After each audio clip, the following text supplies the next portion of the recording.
Hello, everybody.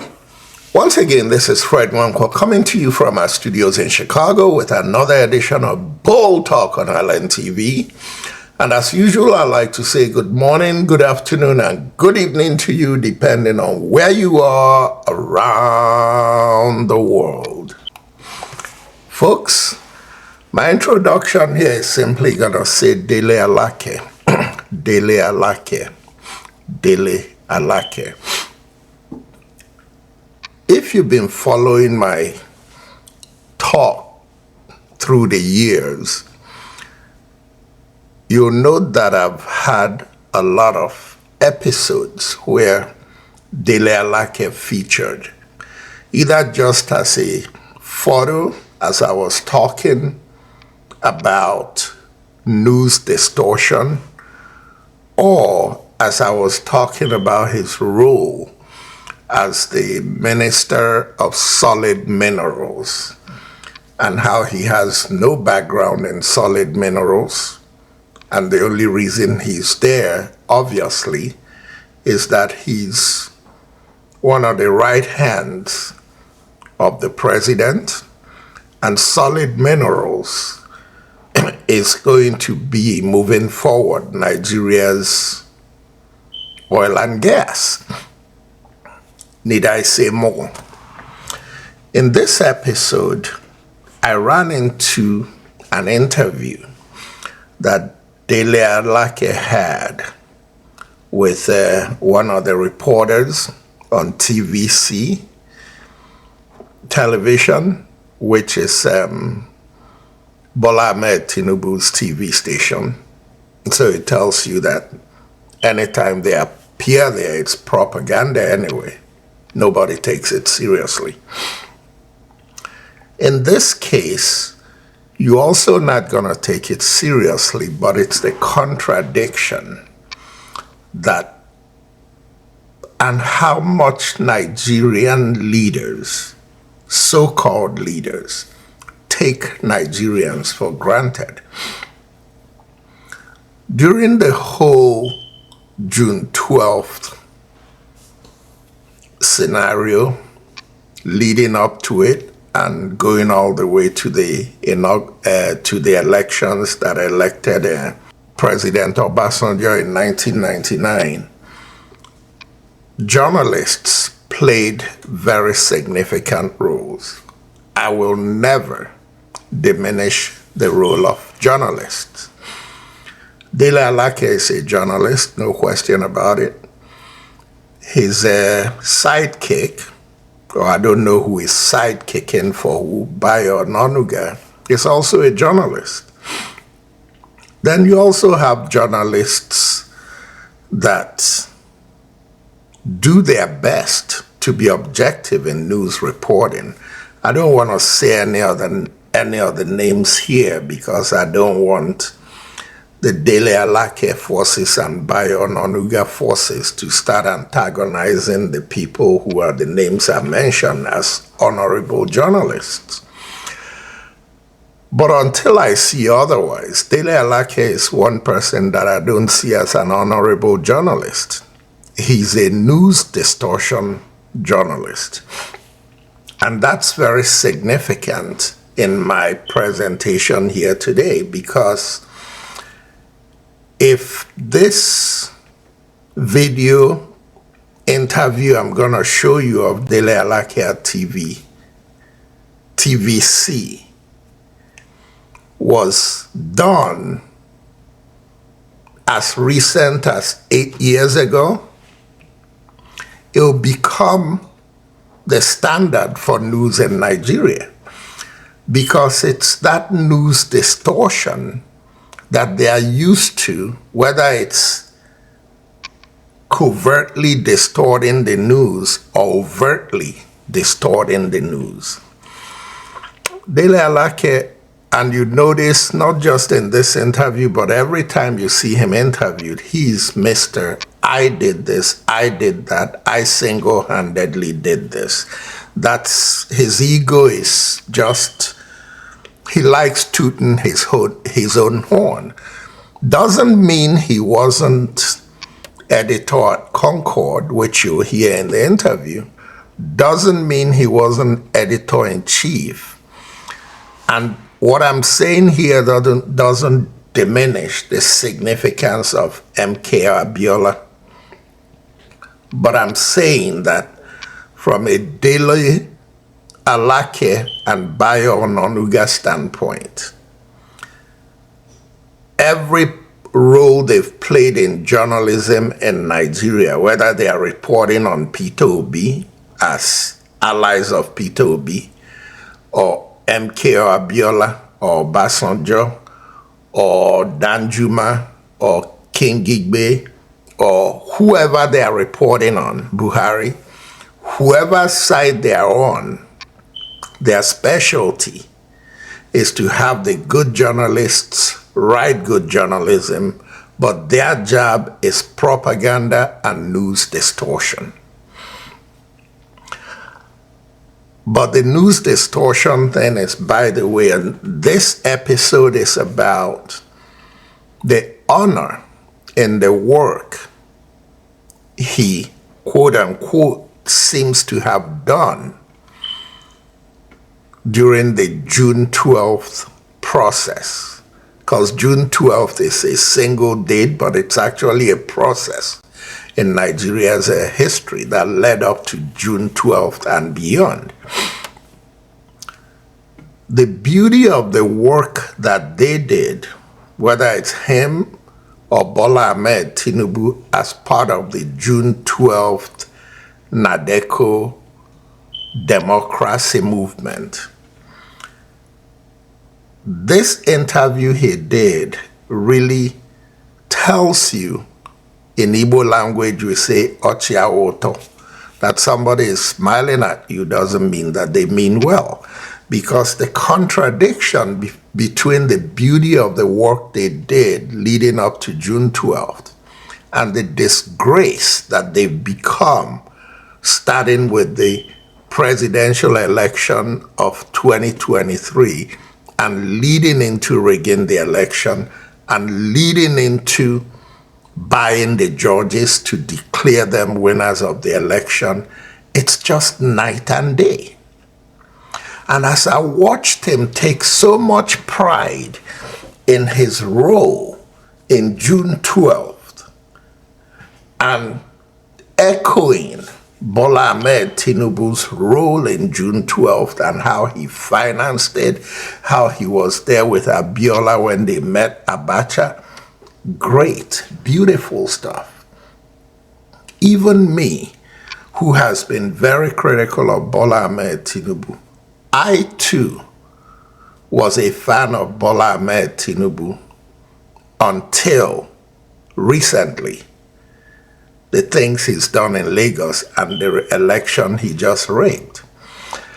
And my question is, how can two people that played such a pivotal role in liberating Nigeria from the dictators turn around and rape the same democracy that they fought so hard to bring to Nigeria? I'll stop at this point and play you the Dele Alake interview, and then come back after that interview and make some concluding statements.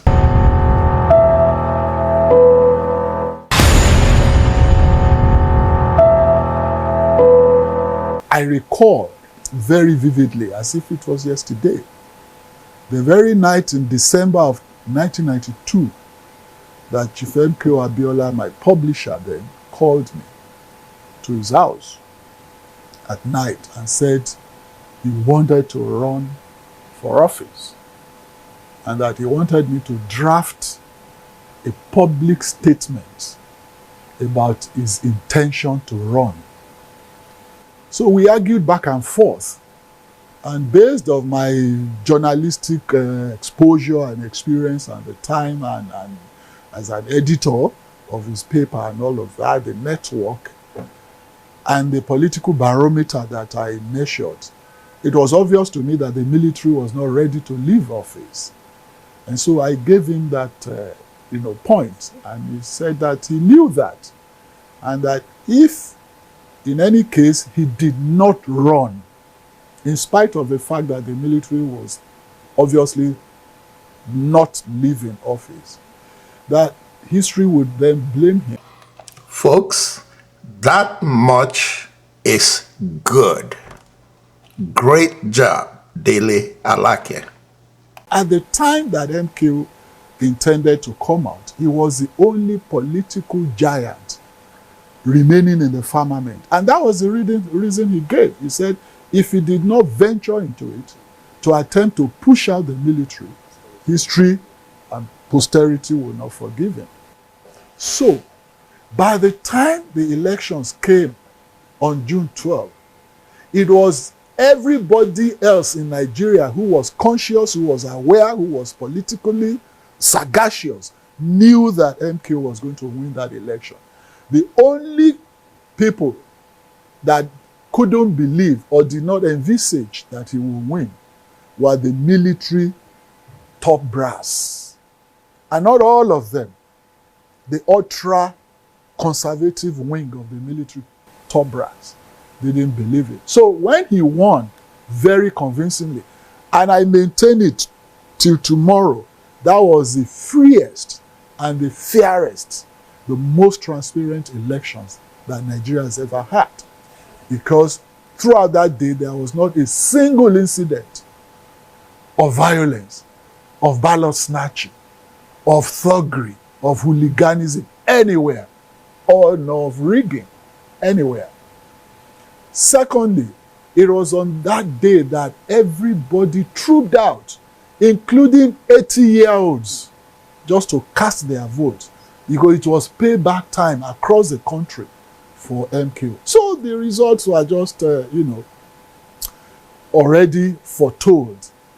And then, on June 16th, 4 days after the election, when most of the results are coming, everybody all over the world, including the observers, knew that MK was, home and dry.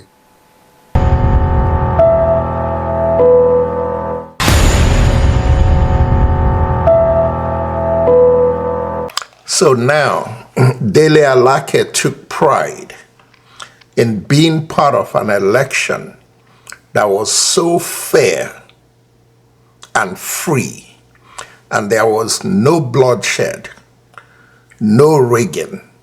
Everything went perfectly. And that's a statement he made that I'm very proud of, the way he felt about that. Dele Alake and Bola Ahmed Tinubu were part of that beautiful process in Nigeria. The question becomes, what happened?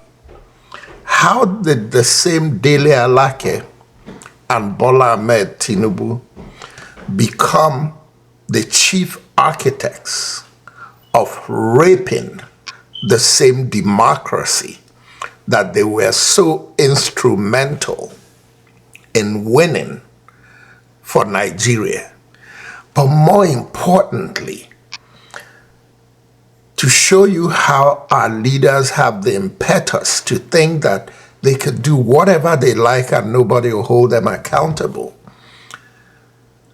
Did Dele Alake's conscience prick him as he was bragging and singing his praises and Bola Ahmed Tinubu's praises about the beautiful work they did to bring about democracy back to Nigeria? Did his conscience prick him about the disgrace that both him and Bola Ahmed Tinubu have become in today's fight for democracy in Nigeria? They fought military dictators. Nigeria's progressives today are fighting democratic dictators. So Dele Alake has gone from a man fighting for democracy to a man who wants to destroy democracy.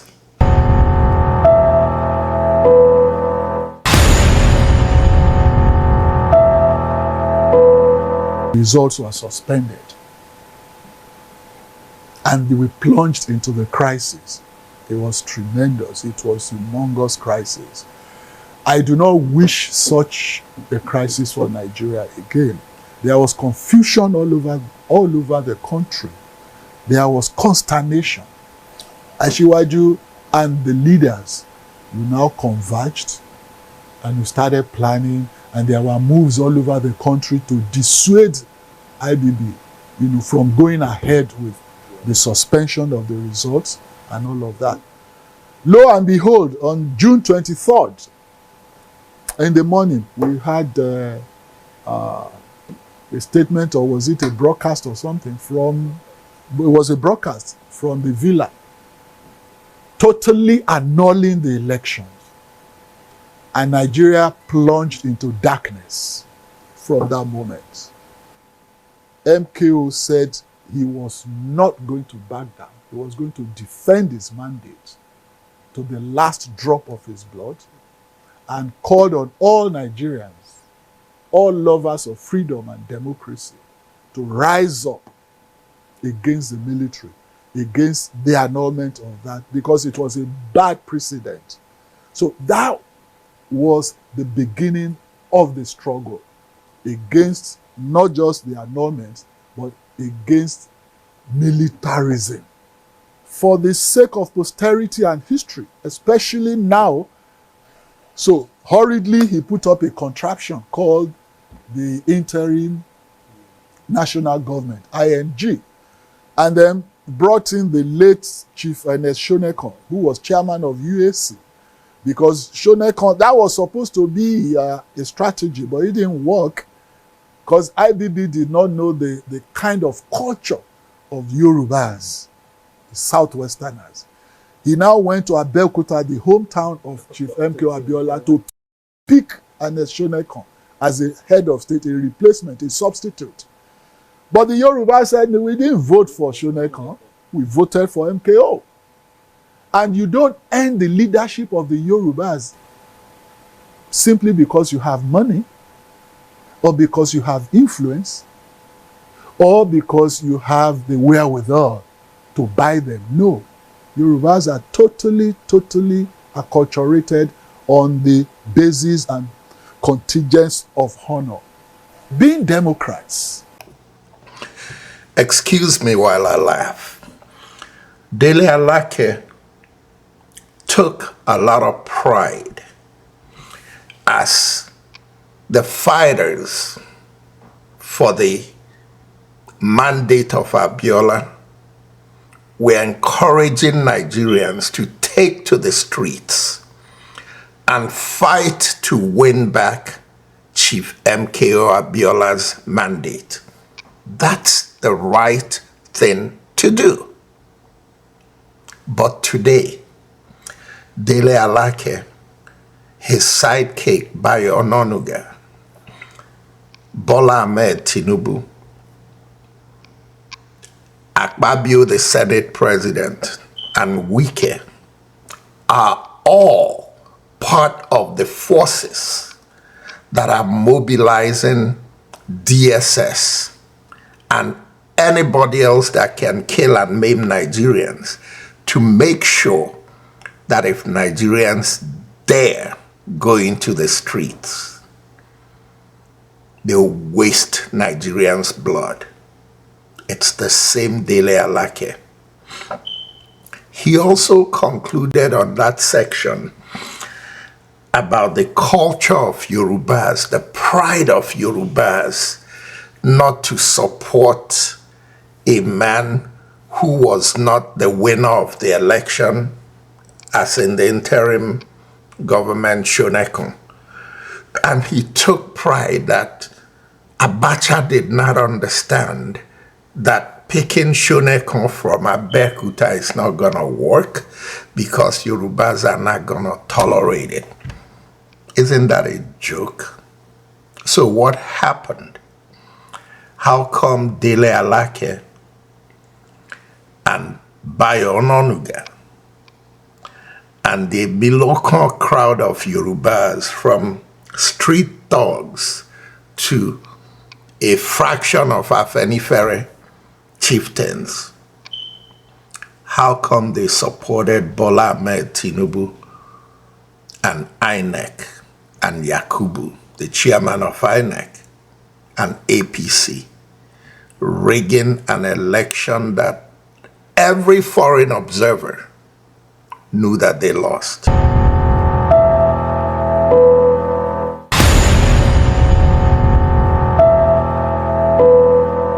When MK got back and said, he didn't feel that that man was going to live up to his words and all that, then we intensified the struggle again. MK decided to declare himself president, because at that point we needed something to energize the people. And so the whole thing was planned.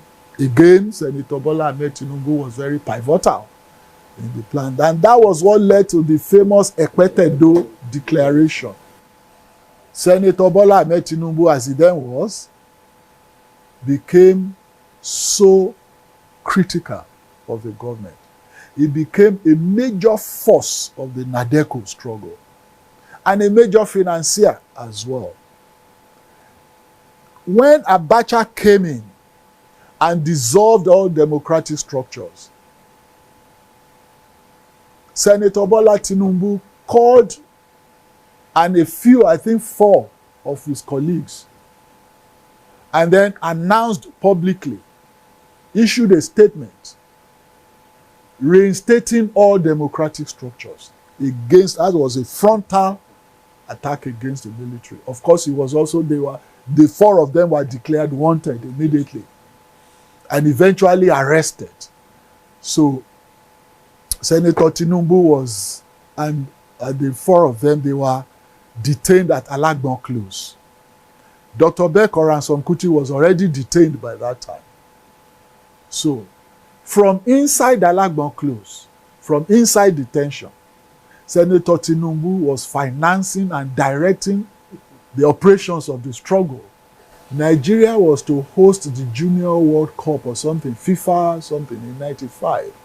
We mounted tremendous, heavy propaganda, against the government, or that obnoxious government of Nigeria hosting that event. Eventually, FIFA withdrew the hosting rights of Nigeria that year, I recall. And so that was how we continued the struggle, both at home and abroad. So those were dangerously exciting times, and it was a selective exposure for some of us at a relatively young age, to be selectively exposed to such monumental and momentous events in the annals of Nigeria.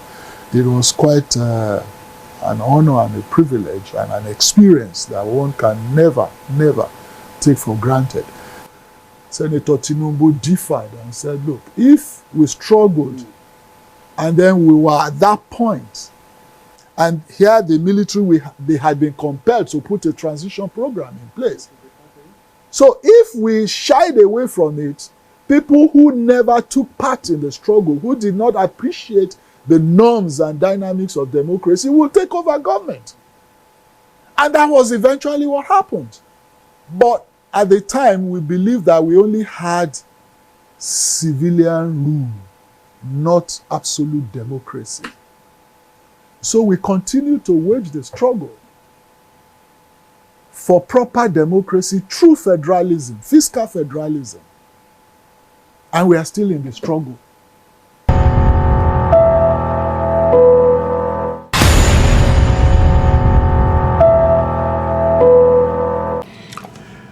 The interview was very long. I had to cut out quite a few parts of it, but only brought you the relevant stuff. But here is what I took away for concluding. Dele Alake said that even in 1999, the Tinubu forces, which included him, only believed that Nigeria only had limited democracy, and they wanted to see the fulfillment of real democracy and federalism. Nigerians, need I say more? Is today's democracy in Nigeria an enhancement of what 1999 brought in? Or is it a regression from where we started out in 1999? You be the judge.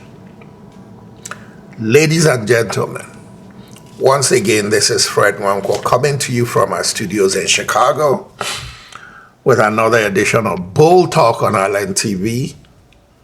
And as usual, good night and God bless.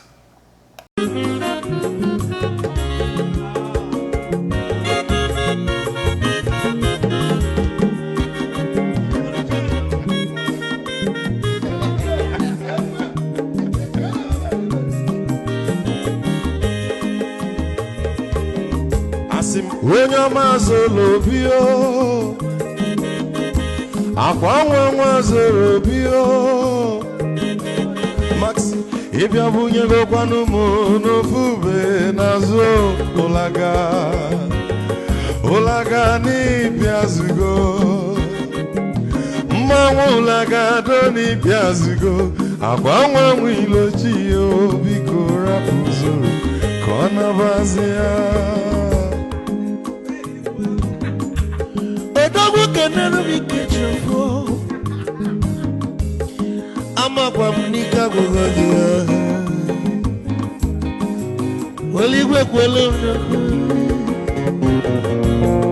He catch your mother.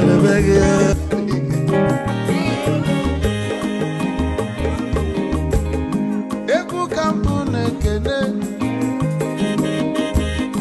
Amagon din so.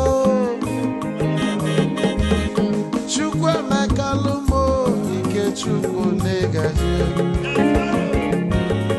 esi nwanne m ekene ịlapụl ife niile na-eme wee bịa ka gosili na anyị na gị bụ nwanne wisdom ga-adị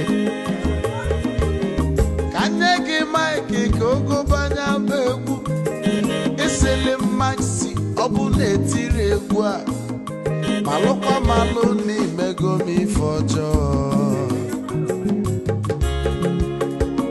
wesi gị nwanne m ife ọkụ na-echọlụ na ngeme wisdom onume ekene gị ọgbamanwe iyo biko lapụ